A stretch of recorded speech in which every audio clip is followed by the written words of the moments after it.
Do you recall what you were doing exactly 5 years ago today? We're going to talk about that on this segment of the Gig Geezer. If this is your first time checking out the Gig Geezer, if you're a returning visitor of the Gig Geezer, hey, thanks for coming by. And if you would not mind, hit that subscribe button, give my content a thumbs up, share my content among others, and I definitely welcome your comments in the section below. Before I get into this segment of the Gig Geezer, I invite you to join the damn conversation in my next live stream. Since November, I've been hosting live streams on Wednesday evenings at 9 o'clock Eastern. This week, I will have Reggie Ran It Up, young guy who's been working hard out of the South Florida market, a market that I'm very much familiar with.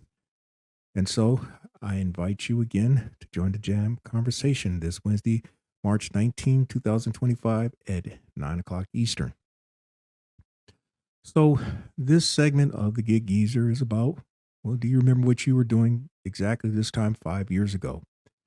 This time, March 2020, the rush announcement of a COVID pandemic that had hit the United States. And there's a couple of pictures that I'm showing inside of a Walmart here in the Columbia, South Carolina metropolitan area. And this was, again, day after the shutdown announcements were made. And I'd never seen stores as empty as I'd seen that weekend. It didn't matter where I went, the store shelves were empty. Food was gone, supplies are gone, paper towels are gone, paper products are gone. It was as if a band of thieves had come through each place and had taken everything off the shelf. That's right. I never thought that I'd see anything like that, at least in my lifetime. But then again, I'm from the hood, and I know about store shelves being empty on a daily basis, but nothing like this. Never seen anything like this on a large box store like a Walmart and other places. Arguably, though, the shutdown era is what opened the door to the deluge of necessary workers as gig food delivery apps hit the bonanza. And what I mean by that, a few companies raised their profile, taking advantage of the shutdowns, and they made serious profits. Companies that I can think of right off the top of my head are the big three: DoorDash, UberEats, and Instacart. While another company who was once number one, GrubHub, was relegated to basically an afterthought. Now, I will say this up front, that additionally, this was a time in which I was not fully into the delivery and transport space, in that I was primarily still doing insurance agent work. I was also doing rideshare. I was beginning to incorporate more gig food delivery work because I was understanding it better in terms of how it worked and how I could make money doing it. And so I've come to understand that during the shutdowns, it was an extremely profitable and lucrative time for those in the delivery and transport space. A lot of folk rushed out to get sprinter vans and other pieces of equipment by any means necessary. Now, personally speaking, on just the gig food delivery apps alone, I saw my income jump a couple of steps in 2020. So again, some of it was out of my increasing knowledge of how I should work gig apps. In January 2020, for example, as I've mentioned already, I was still active doing rideshare, but I'd done some roadie since 2018. I was increasing my time on the DoorDash app because I understood it better. I was active on Postmates, and that was it at the time. I earned that month $4,350, and earning $1,000 in a week was not yet commonplace for me.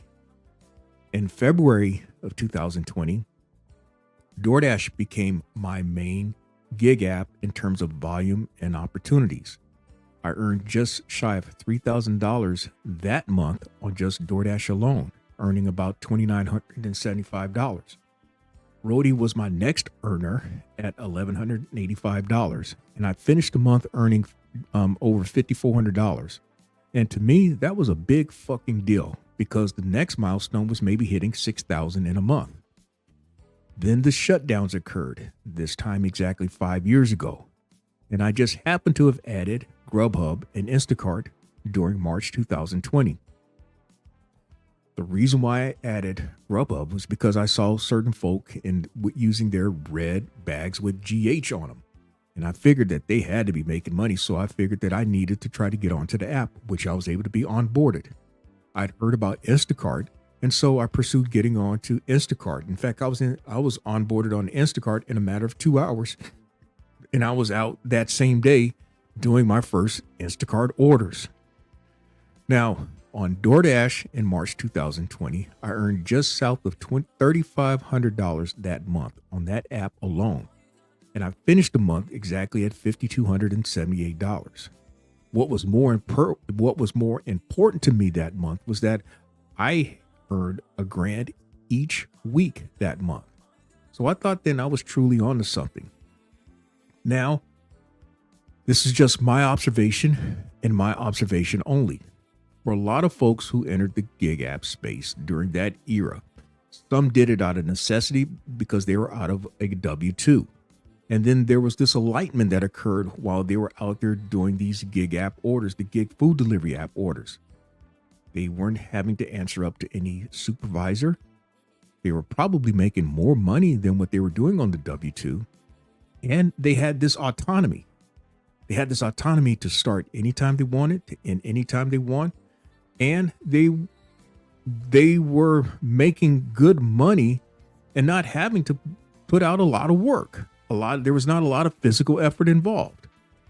So for that reason, I can see where there was this big deluge of people coming onto the apps. Some of it was out of necessity, as we were seen as necessary workers, just like the first responders. But for a lot of folk, man, they could not have found something any better. I mean, personally, the shutdowns had ended my days of doing rideshare, but not only that, the shutdowns had effectively ended my days of doing rideshare, as I was not hardly upset about not having somebody in the back seat of my vehicles. In fact, since March 2020, I've completed all of 7 rides, 2 in October 2020 and 5 between April and May of 2024. Now, what I will say is, once I added GrubHub into my cache of gig food delivery apps, my earnings took off, and that I had another option that was better than DoorDash. GrubHub at the time had a minimum of $10 per order opportunity, and Instacart was rather easy because at that time I lived literally within walking distance of the Costco that's in town. So you'd wake up in the morning and you see a whole slew of Costco orders whose amounts were at least $50. So you've heard that term, picking fish out of a barrel. It was just that easy. Now, the shutdowns had also enabled me to shift from, in effect, relying primarily on insurance agent work. My combined earnings that month was $6,245, with more than $5,100 coming from gig food delivery work. And to this day, even as I speak, as still an insurance agent who still has an agency, who still has an office, the most I've earned in a single month as an insurance agent is $5,000, the most I've ever earned. So, yeah, I mean, there was this big transitioning that was occurring throughout 2020 for me. And then the breakaway month happened to occur in June of that year, when I finished that month having earned over $6,500. Also during that month, I had my first $1,500 plus earnings week. And so there was no doubt for me that I had a chance of making things happen. And for a lot of folk, again, they were making money, easy money. And I might add, easy fucking money.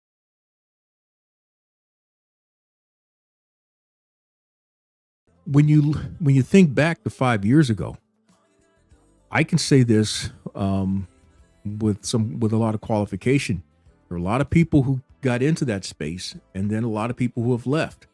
But now we're 5 years later, and there's still a lot of people who have come and gone. With yet, it seems like always another wave of people trying to get on because of what they've seen and what they've heard. And this is where I take the moment aside to speak of how I would like to think over the course of the body of content that I have uploaded here on this channel, that I've tried to be responsible in giving people a realistic picture of what's going on out there. I've not tried to sell people, as y'all say, the dreams. I've not tried to sell you the entire fucking movie with the credits and the scenes and the highlights and all and the cutaways and all that. I've not tried to sell you the entire movie. No, what I've tried to do is tell you as I've seen it and what it's like, because I understand the importance of having some responsibility for what I put out there. But even then, people are going to do what they're going to do. If they feel that this is what they're going to do, well, goddamn it, they're just going to do it. But going back to the delivery and transport space, when you talk about like the Sprinter vans and other equipment, people try to get into it any way they could. Many of them were not in a position, but they sure as hell was going to make it try to happen. And some did by renting vans, loaning vans, renting trucks, loaning trucks, getting into van notes and truck notes that probably were ill-advisable. And we've heard of the stories of people who have crashed and burned since then. But because the money sounded so good, it was just too tempting for some people to resist. And that was 5 years ago. It was 4 years ago. It was 3 years ago. You can say it's still now with the way some people are doing things.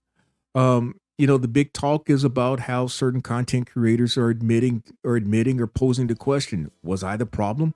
Was I a part of am I to blame? Am I a part of the problem, or am I part of the solution? Well, hell, I posed that question 2 years ago. Was I a part of the problem? Was I to blame? Was I part of the solution? And I admitted that maybe I was a party to all three. But I was the first to come out there saying these things. Now, have I really talked like this in any of my previous Get Geezer segments? No. But at the same time, I think what's happened is that folk are enamored by what they want to hear, and folk flock to what they want to hear. And so when you share things that what they maybe not want to hear, well, guess what? You don't get the views. The algorithm doesn't push your stuff out there because the algorithm is looking at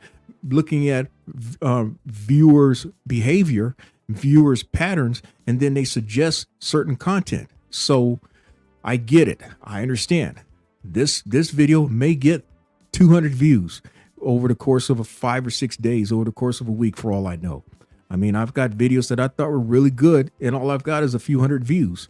But I'm not out here. I'm not motivated by that. I'm out here presenting information that hopefully is of some use to you.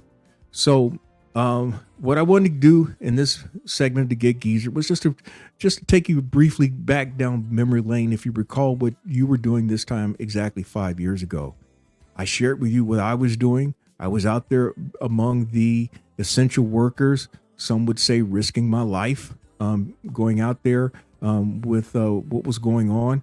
I wore my mask from 2020 well into 2022. Well into 2022, I wore my mask. I was out there doing primarily the gig food delivery stuff well into 2022. And then at some point I realized that exact space had plateaued, and it was time for me to move on. And so that's where I'm at. That's why I've done the gig. That again is why I transitioned to the Sprinter/cargo van. That's why I transitioned to the last mile delivery and then the transport delivery space. You don't hear me talking about DoorDash, GrubHub, UberEats, and Instacart as much, although they are all still options. So while I'm at it, my next live stream, it will be tomorrow evening at 9 o'clock Eastern. In fact, my weekly live stream appears on Wednesdays at 9 o'clock Eastern.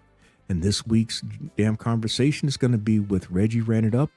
I'll be speaking with Reggie Ran It Up, young guy out of the South Florida area, an area that I'm very much familiar with, and we'll talk about that when he appears. And so hopefully I'll see y'all during that conversation. And while I'm at it, if you like the content that's been provided in this segment or in any other segment, hit that subscribe button, give my content a thumbs up, share my content among others, and I definitely welcome your comments in the section below. I'm in Wood Lane. As always, may your grind and may your hustle continue.